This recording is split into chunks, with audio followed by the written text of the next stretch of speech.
શું તમે માનશો કે એક જ રાતમાં આખું ગામ ગાયબ થઈ શકે?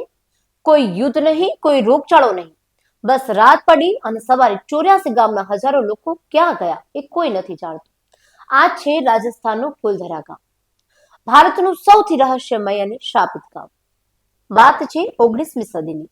આ ગામ પાલીવાલ બ્રાહ્મણોથી ધમધમતું હતું, પણ જેસલમેરના ક્રૂર મંત્રી સલીમસિંહની નજર ગામની મુખિયાની દીકરી પર પડી.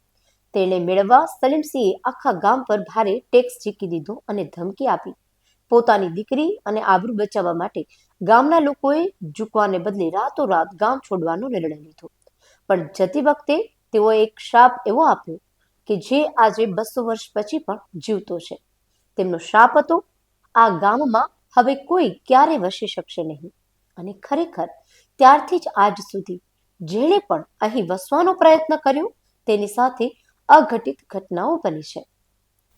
આર્કિયોલોજીકલ સર્વે ઓફ ઇન્ડિયાએ પણ અહીં સૂર્યાસ્ત પછી રોકાવા પર કડક પ્રતિબંધ મૂક્યો છે. લોકો કહે છે આજે પણ અહીં અજાણ્યા અવાજો અને રડવાનો અવાજ સંભળાય છે.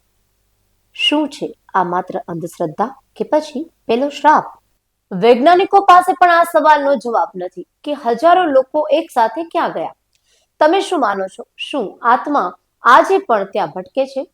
કોમેન્ટમાં જણાવી અને આવા જ ઇન્ડિયન મિસ્ટ્રીઝના વિડીયો માટે અત્યારે જ અમને ફોલો કરો. આપના પોતાના પ્લેટફોર્મ લલકારને લાઈક કરો, ફોલો કરો, સબસ્ક્રાઇબ કરો અને શેર કરો.